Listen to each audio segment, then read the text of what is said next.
आज हम बात करते हैं उन 10 रोगों पर जिनको हमने आयुष मंत्रालय भारत सरकार के वेबसाइट से प्राप्त किया है।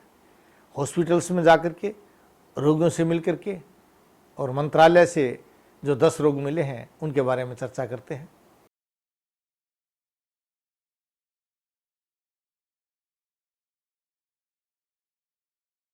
इन 10 बीमारियों से कैसे बचा जा सकता है मैं आपको बताऊंगा, क्योंकि इसके इलाज में आपको बहुत ज़्यादा पैसा खर्चना पड़ता है। अब आपको पैसा खर्चने की आवश्यकता नहीं होगी।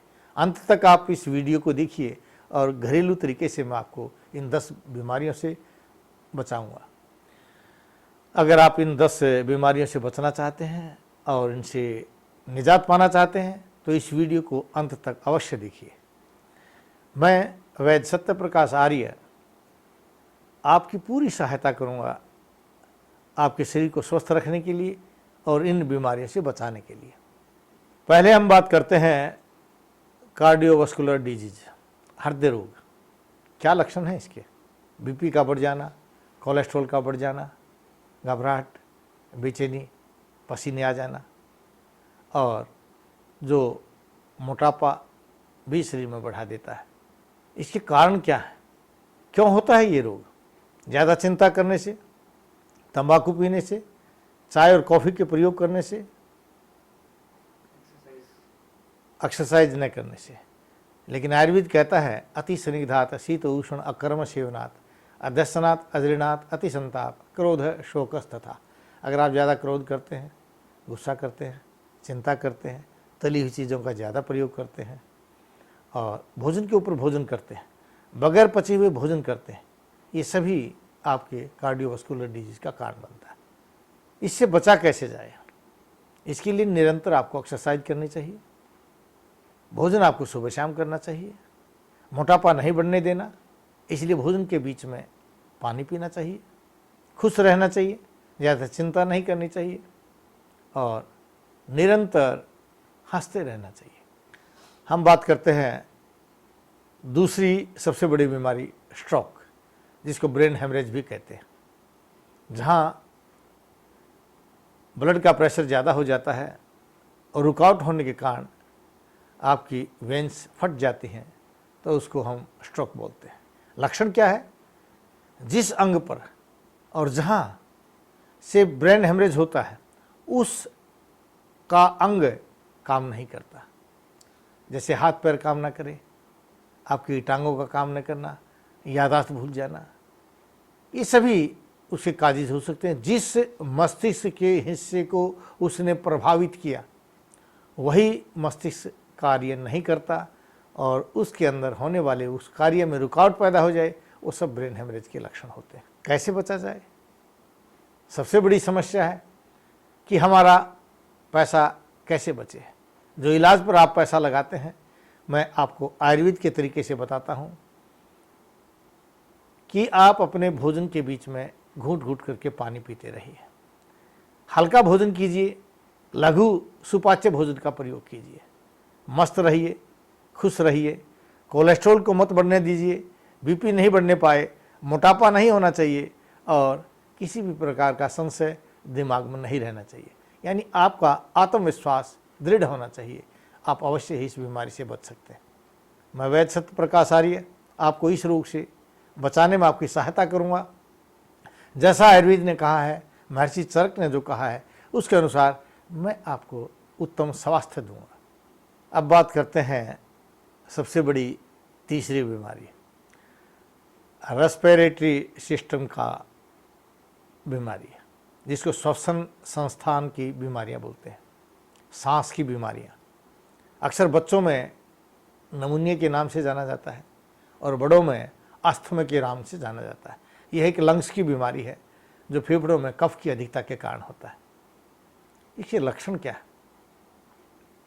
सांस लेने में परेशानी होती है, चलते हुए सांस फूल जाता है और कई बार भयंकर पीड़ा होती है फेफड़ों के अंदर। सांस जुड़ता नहीं है, लंबे लंबे सांस लेकर के छोटे छोटे श्वास आने शुरू हो जाते हैं। न जीना आसान होता है, न मृत्यु नज़दीक होती है। ऐसे ही सांस चलता रहता है। इससे बचा कैसे जाए? जब आपको खांसी या जुकाम होता है तो वहाँ खांसी जुकाम से आपको बचना चाहिए, पोल्यूशन से आपको बचना चाहिए, ज़्यादा गर्म चीज़ें, तंबाकू वगैरह, धुएं की चीज़ें, इनसे बचना चाहिए। और जो वातावरण दूषित है वहाँ से भी अगर आप अपने आप को बचा सकते हैं तो बचाने का प्रयत्न कीजिए। लेकिन आयुर्वेद कहता है इन सब चीज़ों से कोई फ़ायदा नहीं। अगर आपका इंटेस्टाइन सिस्टम मजबूत है, उसमें आपकी रोग से लड़ने की ताकत है, तो इन सभी चीज़ों के होते हुए भी आपको इस बीमारी से कोई खतरा नहीं रहेगा। यानी अगर आपका इंटेस्टाइन सिस्टम मजबूत है, कफ ही नहीं बनेगा, तो आपको न नमूनिया हो सकता है, न नज़ला हो सकता है, न श्वास हो सकता है, और न ही किसी प्रकार के पोल्यूटेड वायु से या धुएं से आपको ये श्वास रोग पैदा हो सकता है। क्योंकि मैं आयुर्वेद के तरीके से चाहता हूँ कि आप अपने जीवन को जिएं। यहाँ आपको हल्का भोजन करना चाहिए, सुबह शाम भोजन करना चाहिए, व्यायाम करनी चाहिए और लघु सुपाच्य चीज़ों का प्रयोग करके अपने आप को स्वस्थ रख सकते हैं। नहीं तो भोजन के साथ, भोजन करने के पश्चात अदरक और नमक का अवश्य प्रयोग कीजिए। आपको नमूनिया और अस्थमा जैसी बीमारियां अपने आप दूर चली जाती हैं। अब हम बात करते हैं सबसे बड़ी चौथी बीमारी जो आप महिलाओं और पुरुषों में अक्सर देख सकते हैं, ट्यूबरक्लोसिस, टीबी। आयुर्वेद में इसको अक्षय कहते हैं। ये वही कफ और इम्यून सिस्टम के कमज़ोर होने के कारण आपके लंग्स में जब घाव बन जाता है तो उसको हम टीबी कहते हैं। इसमें जो पैथोलॉजी टेस्ट होते हैं, माउंट 2 टेस्ट होता है और पॉजिटिव आ जाता है तो टीबी बन जाती है। लगातार खांसी रहती है। इसके लक्षण क्या है? टीबी किसको कहेंगे?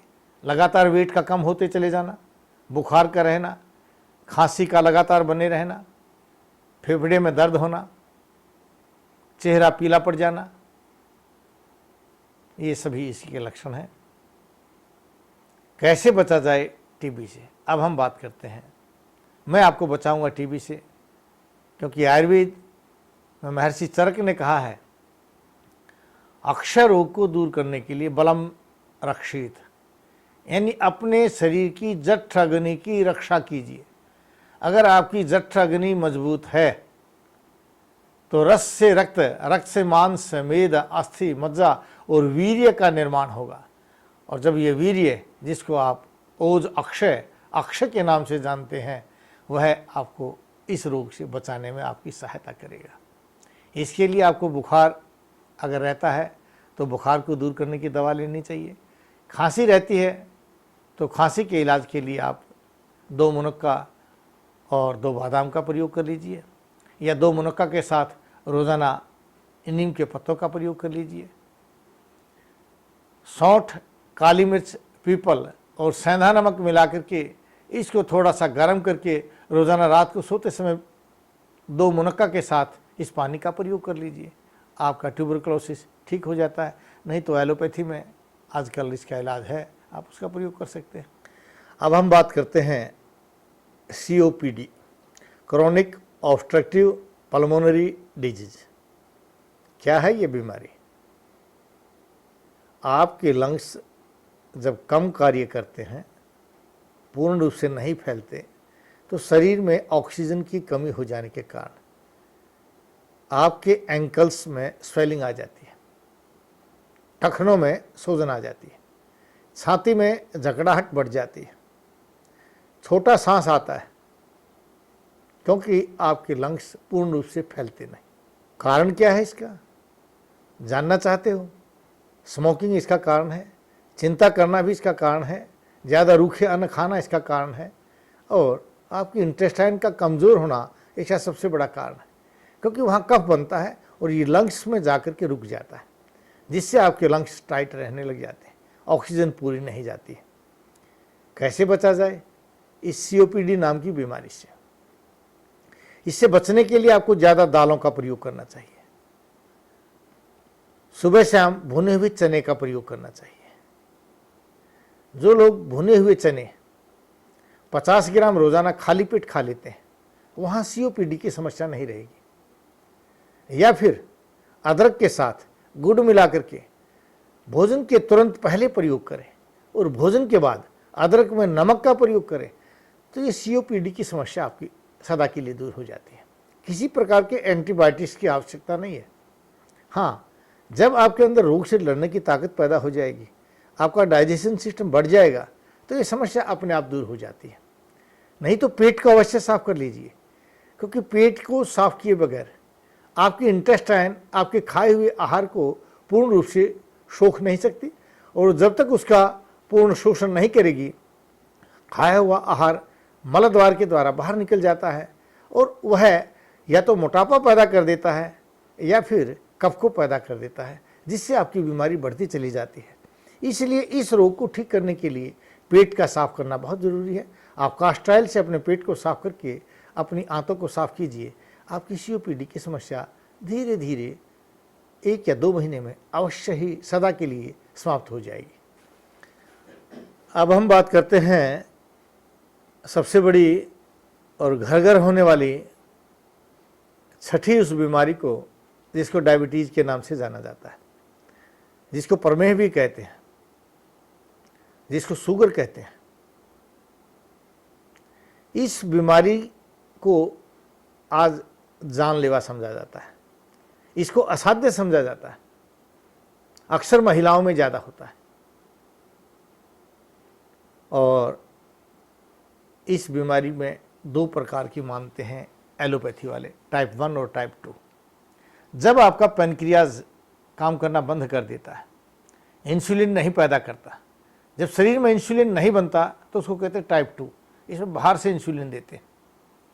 और टाइप 1 में आपका इंसुलिन तो बनता है, लेकिन वह खाए हुए मीठे को नहीं तोड़ता। जो पूर्ण रूप से उसको नहीं तोड़ता तो वह शुगर आपके ब्लड में और यूरिन में आ जाता है, जिसको ये कहते हैं कि ये डायबिटीज है।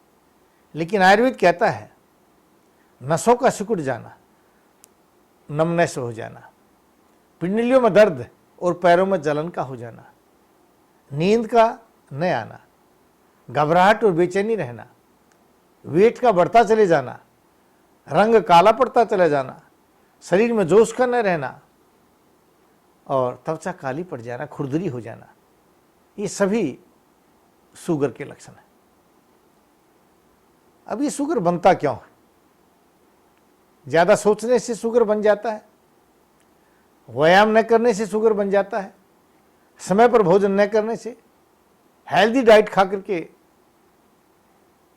पाचन न होने के कारण, या ज़्यादा चिंता करने से, चाय के पीने से, कॉफ़ी लेने से और सुबह का भोजन लेट करने के कारण, या यूँ कहिए कि ब्रेकफास्ट करने के कारण शुगर पैदा होता है। कैसे बचा जाए इससे? आयुर्वेद में सिर्फ वातज प्रमेह को असाध्य माना जाता है, बाकी सभी इससे 20 प्रकार के प्रमेह को, यानी 18 प्रकार का जो शुगर है आयुर्वेद के मतानुसार वो ठीक हो जाता है। लेकिन एलोपैथी के अंदर इस रोग को असाध्य माना जाता है। सारा जिंदगी वो दवा खिलाते हैं और कहते हैं कि आप घी मत खाइए,